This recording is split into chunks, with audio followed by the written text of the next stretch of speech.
Oke, selamat pagi. Assalamualaikum warahmatullahi wabarakatuh. Anda semua yang paket C, pada pagi hari ini kita belajar tentang mata pelajaran sejarah. Ya, yang mana nanti kelas 12 Ananda, anak-anak Bapak yang akan menghadapi TKA, kemudian kelas 10, kelas 11 materi pada pagi hari ini adalah tentang menyusuri peristiwa kisah dan seni dalam sejarah. Ya, ini khusus kelas 10 materi. Kenapa Bapak ambilkan materi ini? Karena ini adalah sangat penting bagi Anda semua karena masuk dalam kajian tes kemampuan akademik di akhir kelas 12 nanti, ya. Nah, untuk materi ini, ya, dalam sejarah ini, sejarah sebagai ilmu merupakan ilmu empiris dan sejarah tergantung pada pengalaman manusia. Berarti kajian pokok, kajian utama dalam sejarah, dalam pembahasan kita pada pagi hari ini adalah bahwa dalam sejarah itu yang ditelusuri, yang diprakarsai, yang diteliti adalah tentang sejarah manusianya. Artinya sejarah sebagai manusia, sebagai ilmu, bahwa sejarah sebagai seni, sejarah sebagai budaya. Nah, di sini yang kita akan melihat.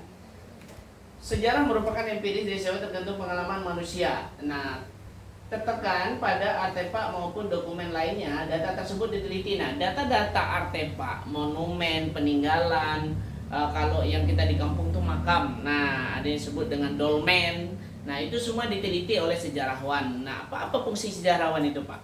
Sejarawan itu adalah para pakar sejarah yang mampu meneliti dari hasil peninggalan lama. Mereka bekerja sama dengan tim arkeologi. Nah, ya.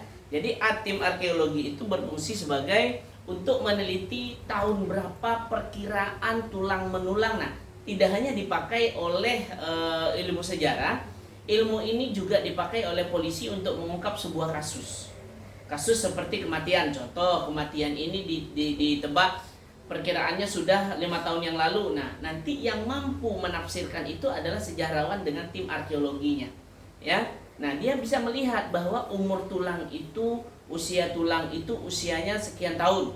Yang meninggal ini adalah orang yang berumur 30 tahun. Nah, itu orang-orang sejarawan dan arkeologi yang bisa menafsirkan, yang bisa meneliti. Nah, mereka melakukan itu disebut dengan interpretasi.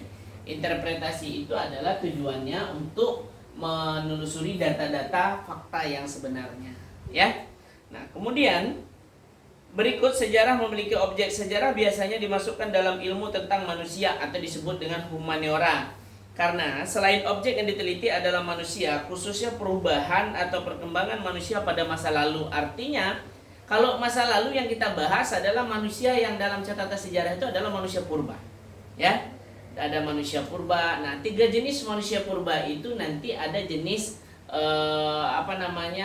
Pithecanthropus erectus, ya. Ada Meganthropus. Meganthropus ini adalah yang tertua, ya. Jenis manusia pertama atau disebut dengan manusia purba. Satu, ada Meganthropus.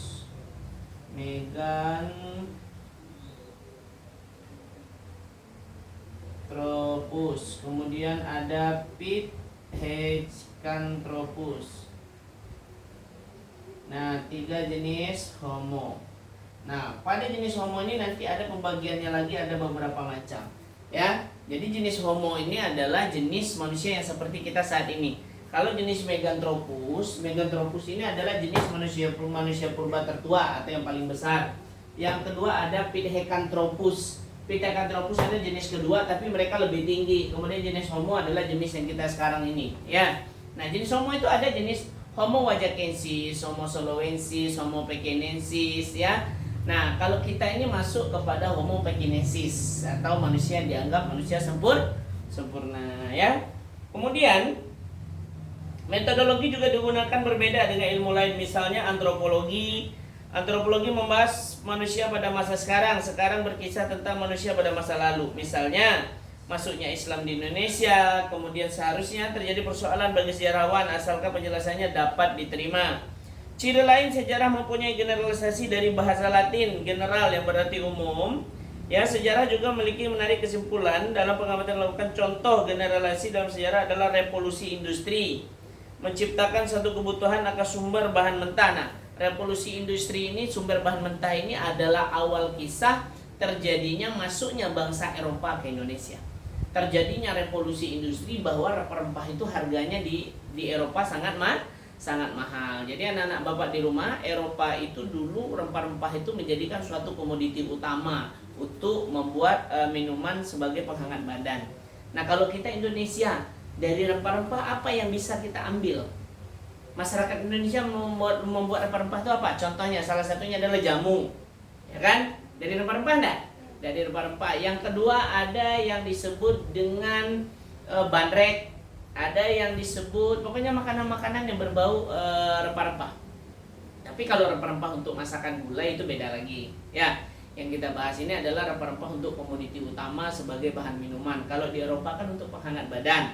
Kalau kita Indonesia, orang Indonesia ini contoh salah satunya adalah tuak. Tuak terbuat dari rempah-rempah enggak? Enggak.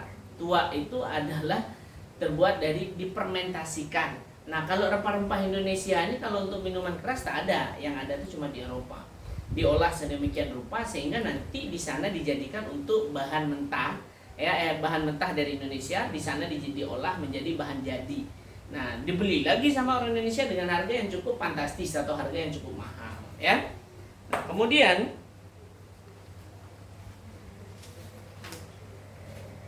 sejarah sebagai fakta peristiwa. Sejarah sebagai fakta peristiwa dipenisikan sebagai unsur dijabarkan secara maupun langsung dokumen-dokumen sumber sejarah. Pengujian kritik, nah salah satunya adalah terjadinya pembacaan teks proklamasi oleh Soekarno pada tanggal 17 Agustus 1945. Nah, Pak, ada nggak Pak itu bukti-bukti realnya? Nah, kalau bukti-bukti realnya kan di YouTube banyak yang beredar. Dari mana sumber YouTube itu? Sumber YouTube yang disebarkan oleh orang-orang tersebut adalah diambil dari Kantor Kearsipan Negara Republik Indonesia atau disebut dengan Arsip Nasional. Nah, di sana semuanya ada. Mulai dari arsip peperangan, mulai dari arsip peralihan, mulai dari arsip pada masa Belanda, mulai dari arsip pada masa Jepang, mulai dari arsip Soekarno awal memerintah, mulai Orde Lama, masuk ke Orde Baru, ya kan? Masuk pada zaman modern atau kontemporer pada saat sekarang. Nah, kalau sekarang udah disebut dengan kontemporer, ya. Nah, itu semua ada arsipnya. Di YouTube pun kalau kita mau mencari itu banyak, ya. Cuman tergantung kita percaya dari sumber yang mana. Karena yang ngepost itu kan tidak satu orang, banyak. Contoh, Bapak ngepost, Ananda juga ngikut, anak Bapak juga ikut ngepost, kawan-kawan yang lainnya juga ikut ngepost. Cuma tergantung siapa yang milihnya, tergantung dia percaya atau tidak sama yang ngepost. Betul nggak? Ya, itu dia. Kemudian sejarawan memerlukan informasi berupa fakta sebanyak mungkin sebagai bahan penelitian. Nah, dalam penelitian sejarah itu kan ada 4 macam, ya kan? Cari data dulu, habis cari data, nanti setelah data didapatkan, analisis data, kritik data. Kritik internal dan kritik eksternal. Nah, data internal itu apa? Masuk. Data internal itu adalah data yang dimaksudkan data yang terdapat bisa duduk nomor 2 nih, nggak apa-apa. Ya. Baru masuk pertama sama Pak kayaknya. Iya, Pak. Iya. Oke, namanya siapa? Muhammad Pasha. Oh, Muhammad Pasha. Oke. Nah, ya, kita lanjut Pasha. Ini materi kelas 10, Pasha kelas 12 ya. Ini materi kelas 10 tetap kita pelajari karena nanti di ujian akhir kita tetap ada materi kelas 10-nya, ya. Nah, jadi Pak, sejarah sebagai seni itu apa?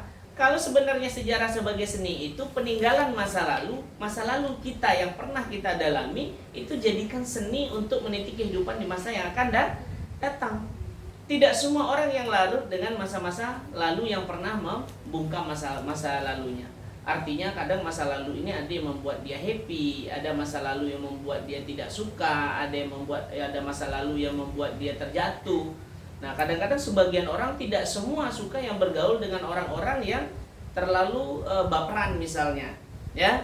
Nanti mau bercanda sedikit aja dia udah baperan. Kadang-kadang kita mau bercanda ini takut kawannya tersinggung. Nah, makanya seni dalam sejarah itu adalah apa peninggalan masa lalu, apa masa lalu yang pernah terjadi, itu cukup dijadikan bahan evaluasi bagi diri kita masing-masing, ya. Jadi jangan pernah kita terlena dengan masa lalu. Pak, saya ingin kembali ke masa lalu saya dulu aja, karena masa sekarang pahit yang saya hadapi. Nah, karena orang itu tidak bisa menerima kehidupan sekarang. Coba dia mampu meminimalisir kehidupan. Nah, ya kan? Ini tidak terima sedikit-sedikit bunuh diri, tidak terima sedikit-sedikit bunuh diri, terjun ke jembatan, barelang sana, ya kan? Gantung diri. Itu bukan solusi. Makanya dalam kehidupan itu kita butuh teman. Ya, tidak ada teman saudara, keluarga. Tujuannya apa? Tujuannya adalah untuk tempat bercerita, berkeluh kesah, menyampaikan apa yang kita rasakan agar tidak menjadi buyar di pikiran kita sendiri. Efek daripada itu nanti adalah orang itu akan tertekan batinnya. Ya. Pak, kenapa ada orang gila? Ayo. Orang gila itu ada karena dia tidak mampu membentengi apa yang dia pikirkan. Contoh, yang dia inginkan itu ekspektasinya tinggi, tapi kemampuan dia untuk mencapai itu tidak mampu. Ya kan? Contoh, kehidupan kita sederhana, kita ingin menjadi orang kaya, mampu nggak kita capai itu dengan usaha? Berkemungkinan bisa tercapai. Tapi kalau ekspektasinya di luar nalar, kebanyakan orang itu nanti error. Nah, human error ini yang menyebabkan dia di luar nalar, sehingga pikiran dia tidak dianggap lagi pikiran yang normal. Ya. Oke, untuk penelitian sejarah ini juga banyak dibahas oleh para pakar. Pak, sejarah sebagai ilmu, sejarah sebagai seni. Nah, kalau sejarah sebagai seni, itu seni dalam kehidupan keluarga. Kita mengetahui silsilah keluarga kita, mana keluarga besar kita, mana keturunan nenek kita, kakek kita, mana keluarga besar kita dari mama, bapak kita, semuanya harus kita tahu. Agar kenapa? Salah satunya adalah kalau kita merantau nanti kita tidak menikah dengan saudara kita sendiri. Kenapa? Kita tahu dia saudara saya. Dia saudara saya, sepupu jauh, sepupu dekat itu sama, ya namanya saudara-saudara. Ya. Nah, ingat silsilah keluarga itu dalam catatan sejarah disebut dengan sajaratun. Ya, sajaratun itu sama dengan sebuah pohon. Itu dalam bahasa Arabnya sajaratun. Ini sama dengan ibaratkan sebuah pohon, silsilah keluarga mulai dari atas sampai bawah. Ya. Nah, Pak, kita bertiga yang hadir ini. Dulu kita bersaudara, nggak bisa jadi kita bersaudara. Karena manusia pertama di dunia itu adalah sesuai dengan ajaran Islam, ada Nabi Adam dan Hawa. Nah, dari keturunan-keturunan ini kita masuk ke keturunan mereka. Bisa jadi. Cuman kalau ibarat pohon pisang nih, pokok pisangnya udah beda, sekat pisangnya udah beda, tandannya udah beda, ya kan? Sehingga kita tidak saling mengenal. Bisa saja nenek kita bersaudara pada masa dulunya, nenek moyang kita bersaudara. Nah, itulah tadinya namanya kehidupan. Contoh, kamu berdua kakak beradik, nanti keturunan ke-10 pasti tidak saling mengetahui lagi. Betul kan? Nah, itulah namanya disebut dengan fase perkembangan. Ya. Nah, untuk materi ini ada yang ingin ditanyakan? Tentang sejarah sebagai seni tidak ada? Tidak ada, kita masuk ke materi yang kelas 11. Pas? Oke. Bapak tutup untuk materi ini yang kelas 10. Anda semua, lebih kurangnya Bapak mohon maaf. Bapak tutup. Wabillahi taufiq hidayah. Assalamualaikum warahmatullahi wabarakatuh. Tutup video.